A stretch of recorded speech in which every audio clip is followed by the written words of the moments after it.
17 ವರ್ಷ 15 ವರ್ಷ 16 ವರ್ಷದ ಹುಡುಗರು ಸಮೇತನೂ ರವಿವಾರಲ್ಲಿ ಎಣ್ಣೆ ಹೊಡಿತಾ ಇರ್ತಾರೆ. ಅಕ್ರಮವಾಗಿ ಮದ್ಯ ಮಾರಾಟ ಬಾಗಲ್ ಸೈಡಿಗೆ ಬಾಗಲ್ ತಕ್ಕೊಂಡು ಕುಡಿತಾ ಇರ್ತಾರೆ. ಆ ಮಕ್ಕಳೆಲ್ಲ ಕುಡಿತಾರೆ ಅಂತಾದ್ಮೇಲೆ ಒಬ್ಬ ಕ್ಯಾಶಿಯರ್ ಅದನ್ನು ಅವನು ಹೇಳಬೇಕು, ಇಷ್ಟೇ ಈ ವಯಸ್ಸಿನ ಹುಡುಗರಿಗೆ ನಾವು ಕೊಡೋದಿಲ್ಲ ಎಣ್ಣೆನ, ನೀವು ದಯವಿಟ್ಟು ಇಲ್ಲಿ ಬರಬೇಡ್ರಿ, ಊರಿ ಹೊರಗಡೆ ಅಂತೇಳಿ ಕಳಿಸ್ಬೇಕು, ಇಲ್ದಿರ ಗಲಾಟೆ ಮಾಡಿ ಕಳಿಸ್ಬೇಕು. 15 ವರ್ಷ 14 ವರ್ಷ 12 ವರ್ಷ ವಯಸ್ಸಾಗ್ತಿದ್ದಂಥ ಹುಡುಗರಿಗೇನೆ ಇವತ್ತಿನ ದಿವಸ ಎಣ್ಣೆ ಮಾಡ್ತಾರೆ ಅಂದರೆ ಕೆಡ್ತಿರೋದೆಲ್ಲಿ? ಸಮಾಜ ಕೆಡ್ತಾ ಐತೆ. ದಯವಿಟ್ಟು ನೀವೊಂದು ಸಮಾಜದಲ್ಲಿ ಬಾಬಾ ಸಾಹೇಬರು ಕೊಟ್ಟಂಥ ಅಡಿಯಲ್ಲಿ ನೀವು ಇವತ್ತಿನ ದಿವಸದಲ್ಲಿ ನೀವು ಬಾಬಾ ಸಾಹೇಬರು ಕೊಟ್ಟಂಥ ಅಡಿಯಾಗೆ ಕೆಲಸ ಬಂದೈತೆ, ನೀವು ಒಂದು ಸಮಾಜದಲ್ಲಿ ಒಳ್ಳೆ ಕೆಲಸ ಮಾಡ್ಬೇಕನ್ನೋ ಒಂದು ಉದ್ದೇಶಕ್ಕೆ ನಾವು ನಿಮ್ಗೆ ಹೇಳ್ತಾ ಇದ್ದೀವಿ ಮೇಡಮ್ ಅವರೇ. ದಯವಿಟ್ಟು ಇವರಲ್ಲಿ ಆಲ್ಮೋಸ್ಟ್ ರೇಷನ್ ಸಿಗೋಕ್ಕಿಂತ ಮುಖ್ಯವಾಗಿ ಅಂಗಡಿನಲ್ಲಿ ಎಣ್ಣೆನೇ ಸಿಗ್ತಾ ಇರೋದು, ಅಕ್ರಮ ಮದ್ಯನೇ ಸಿಗ್ತಾ ಇರೋದು. ಪ್ರತಿದಿನ ಬೆಳಗಿನ ಜಾವ 5:30 6 ಗಂಟೆ 3 ಗಂಟೆ 2 ಗಂಟೆ ಈ ಟೈಮಲ್ಲಿ ಎಲ್ಲರೂ ಸಾಗಾಣಿಕೆ ಮಾಡ್ತಲೇ ಇದ್ದಾರೆ. ಅದನ್ನೆಲ್ಲೂ ನಿಲ್ಸೋಕ್ಕಾಗ್ತಾ ಇಲ್ಲ, ಅದು ಮಾಡ್ದಲೂ ಇಲ್ಲ. ದಯವಿಟ್ಟು ಇದನ್ನು ಆದಷ್ಟು ನಿಲ್ಲಿಸಿ ಸಮಾಜದಾಗೆ, ಅದರಲ್ಲೂ ಎಸ್ಪೆಷಲಿ ಏಕೆ ಕಾಲೋನಿಗಳಲ್ಲೇ ಜಾಸ್ತಿ ಎಣ್ಣೆ ಮಾರಾಟ ಆಗ್ತಾ ಇರೋದು. ಅಲ್ಲಿ ನಮ್ಮ ಮನವಿ ಮಾಡ್ಕೊಂಡು ಹೇಳ್ಕೊತಾ ಇದ್ದೀನಿ. ಜಿಂದಾಬಾದ್ ಜಿಂದಾಬಾದ್ ಜಿಂದಾಬಾದ್ ಜಿಂದಾಬಾದ್. ನಿಲ್ಲಿಸಿ ನಿಲ್ಲಿಸಿ ನಿಲ್ಲಿಸಿ ನಿಲ್ಲಿಸಿ ನಿಲ್ಲಿಸಿ ನಿಲ್ಲಿಸಿ. ಬೇಕೇ ಬೇಕು ಬೇಕೇ ಬೇಕು. ದಯಮಾಡಿ ಈ ವಿಚಾರದಾಗ 2 ಮಾತುಗಳು ಬಂದಿದ್ದಾರೆ. ಸಾಮೂಹಿಕವಾಗಿ ಸಹ ನಾವು ಈ ಸಬ್ ಡಿವಿಷನ್ನು ಮತ್ತು ನಮ್ಮ 3 ತಾಲೂಕಿನವರು ಸಹ ಬಂದು ರೈಡ್ ಮಾಡಿದ್ದೀವಿ. ಇದೇ ಬಿದರಕೆರೆ ಗ್ರಾಮದಲ್ಲೇ ರೈಡ್ ಮಾಡಿದ್ದೀವಿ.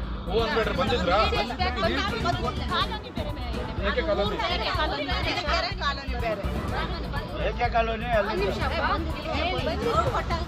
ರೈಡ್ ಮಾಡಿದ್ದೀವಿ. 3 ದಿನದ ಮುಂಚೆ ನಾವು ಇಡೀ 3 ತಾಲೂಕು ಸಬ್ ಡಿವಿಷನ್ ಇಂದ ಹಿಡಿದು ಸಾಮೂಹಿಕವಾಗಿ ದಾಳಿ ಮಾಡಿದ್ದೇವೆ. ಬಂದಿದ್ದೀವಿ, ನಾವು ಬರ್ತಾ ಇದ್ದೀವಿ, ಬಂದಿದ್ವಿ, ಬರ್ತೀವಿ ಕೂಡ. ಆಯ್ತಾ? ಇವಾಗ ನೀವು ನಿಲ್ಲಿಸಲೇಬೇಕು. ಏನು ಗೊತ್ತಾ, ನಮ್ಮನೆಯಿಂದ 4 ಸರಿ ನಾನು ಕಂಪ್ಲೇಂಟ್ ಕೊಟ್ಟಿದ್ದೀನಿ. ರೆಡ್ ಆಗಿ ಲಾಕ್ಡೌನ್ ಅಲ್ಲಿ ಇಟ್ಕೊಟ್ಟಿದ್ದೀನಿ ನಾನು. ರೆಡ್ ಆಗಿ ಲಾಕ್ಡೌನ್ ಅಲ್ಲಿ ಏನು ಮಾಡಕ್ಕಾಗಿಲ್ಲ. 4 ಸರಿ ನಮ್ಮನೆಯಿಂದ ಅಲ್ಲ ಮೇಡಮ್, ನಿಮ್ ಕೈಲಿ ಆದ್ರೆ ನಿಲ್ಲಿಸ್ರಿ, ಮೀಸೆ ಬಳಸ್ಕೊಂಡು ಓಡಾಡ್ತೀವಿ ಅಂತ ನೀವೇನ್ ಕೆಲಸ ಮಾಡ್ತಾ ಇದ್ದೀರಾ? ಬೇಕಾದ್ರೆ ವಿಡಿಯೋ ಮಾಡಿ ಇಟ್ಕೊಟ್ಬಿಡ್ತೀನಿ ನಾನು, ಹಂಗೂ ಮಾಡ್ಕೊಡ್ತೀನಿ. ನೀವು ಬರೋ ಟೈಮ್ಗೆ ಇನ್ಫಾರ್ಮೇಶನ್ ಕೊಡ್ತಾರೆ, ಬಚಾವ್ ಆಗ್ತಾರೆ ಮೇಡಮ್. ಅದಕ್ಕೆ ಕೆಲಸ ಆಗಲ್ಲ ಅದು. ನಿನ್ನೆ ಸಹ ಕೇಸ್ ಮಾಡಿದ್ದೇವೆ, ಇಂಡಸ್ಕಟ್ಟೆ ಕೇಸ್ ಮಾಡಿದ್ದೇವೆ. 1 ವಾರದ ಹಿಂದೆ 2 ಕೇಸ್ ಆಗಿದೆ. ಈ ತಿಂಗಳಲ್ಲೇ ನಾವು 4 ಕೇಸ್ ನಮ್ಮೂರಲ್ಲಿ ಇಲ್ತಾ ಇಲ್ಲ. ನೀವು ಬೇರೆ ಕಡೆ ಮಾಡಿರೋದು ಹೇಳಿದ್ರೆ 5:30 6 ಗಂಟೆಗೆ ಬಾಗಿಲು ತಕ್ಕೊಂಡು ರವಿವಾರಲ್ಲಿ ಸಣ್ಣದಾಗ ಒಂದು ಶೆಡ್ ಓಪನ್ ಮಾಡ್ಕೊಂಡು, ಡೋರ್ ಓಪನ್ ಮಾಡ್ಕೊಂಡು ಅವರು ಅಕ್ರಮ ಮದ್ಯ ಮಾರಾಟ ಮಾಡ್ತಾರೆ. ಅಂದ್ರೆ ಯಾವ ಆಧಾರದ ಮೇಲೆ ಮಾಡ್ತಾರೆ ಸ್ವಾಮಿ? 12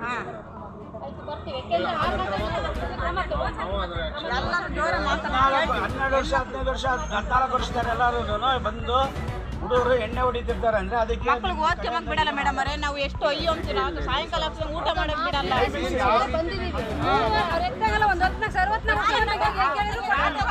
ಪಕ್ಕದ ಮನೆ 4 ಗಂಟೆಗೆ ಬಂದು ಬಾಗಿಲು ಬಿಡ್ತಾರೆ. ನಾವು ಹೆಂಗೆ ಮಾಡಬೇಕು? ನಮ್ಗೆ ಊಟ ತಂದಕ್ಕಲ್ಲ, ದುಡ್ಡು ಕೊಡಲ್ಲ ನಮಗೆ.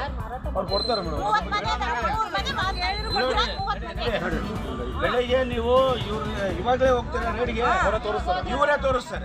ನಾವು ಬರೋಕ್ ರೆಡಿ ಇದೀವಿ. ಫೋನ್ ಮಾಡ್ರಿ ನಮಗೆ.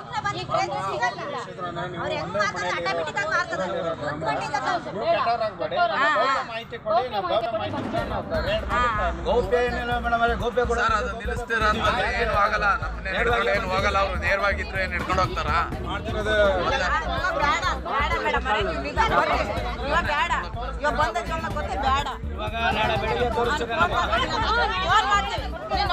ಮೇಡಮ್ ಫೋನ್ ಮಾಡಿದಾಗ ಫೋನ್ ಮಾಡಿದ ತಕ್ಷಣ ಬಂದ್ರೆ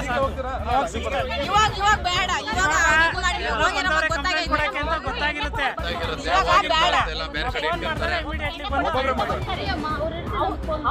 ಅವ್ರು ಬರ್ತಾರೆ, ಅವ್ರಿಗೆ ಹೇಳಿದ್ವಿ ನಮ್ಮ ಕಾಲೇಜಿಗೆ ಎಣ್ಣೆ ತರಬೇಡಿ.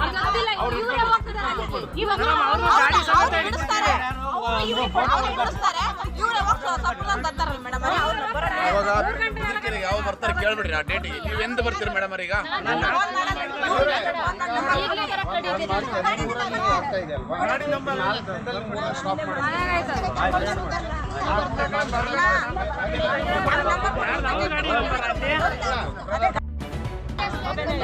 ನಂಬರ್ ಐತೆ ಮಕ್ಕಳಿಗೆ ಓದ್ಕೊಂಬಕ್ ಬಿಡಲ್ಲ. ಇದು ಗಾಡಿ ನಂಬರು. ಹುಡುಗರು ಗಾಡಿಯಲ್ಲೇ ತಗೊಂಡ್ಬರೋದು.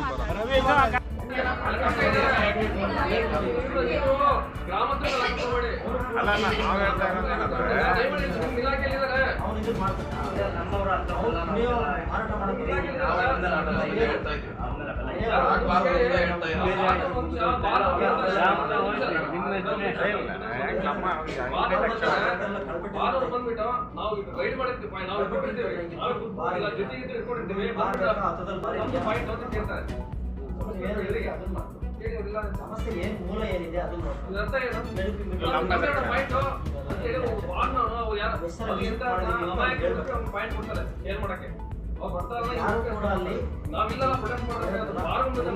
ಸರ್ಕಾರಿ ಅಧಿಕಾರಿಗಳು ರೈಟ್ ಮಾಡಬೇಕು. ಬಾರ್ ಮುಂದೆ ಹೋಗಂತ ರೈಟ್ ಮಾಡಬೇಕು. ಮನೆಯೊಳಗೆ ರೈಟ್ ಮಾಡಬೇಕು.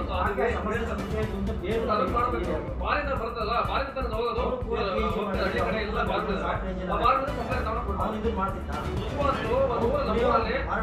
ರೆಗ್ಯುಲರ್ ಆಗಿ ಇವತ್ತು ನಾವು